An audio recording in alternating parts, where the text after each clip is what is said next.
জাতীয় নাগরিক পার্টির আহ্বায়ক নাহিদ ইসলামকে আগামীর প্রধানমন্ত্রী আখ্যা দিয়ে তাকে জন্মদিনের শুভেচ্ছা জানিয়েছেন দলটির দক্ষিণাঞ্চলের মুখ্য সংগঠক হাসনাত আব্দুল্লাহ।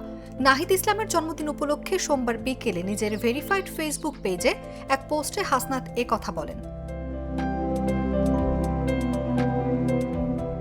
নাহিদ ইসলামের সঙ্গে তোলা একটি ছবি পোস্ট করে ক্যাপশনে হাসনাত আব্দুল্লাহ লিখেছেন, শুভ জন্মদিন, বাংলাদেশের আগামীর প্রধানমন্ত্রী নাহিদ ইসলাম।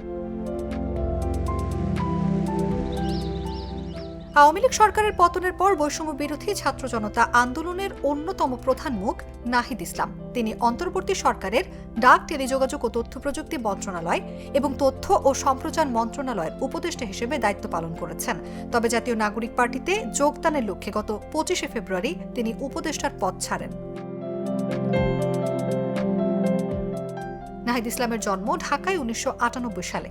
2014 সালে ঢাকার দক্ষিণ বনশ্রী মডেল হাই স্কুল থেকে এসএসসি ও 2016 সালে সরকারি বিজ্ঞান কলেজ থেকে এইচএসসি পাশ করে ভর্তি হন ঢাকা বিশ্ববিদ্যালয়ের সমাজ বিজ্ঞান বিভাগে। 2022 সালে স্নাতক সম্পন্ন করেন। বর্তমানে একই বিভাগে মাস্টার্সের শিক্ষার্থী।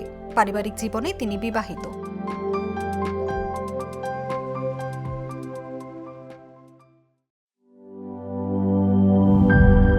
সিল্কোর সিল্ক অ্যান্ড শাইন, যাতে আছে আর্গান অয়েল ও ওট প্রোটিনের গুডনেস, যা আপনার চুলকে রাখে হেলদি অ্যান্ড শাইনিং।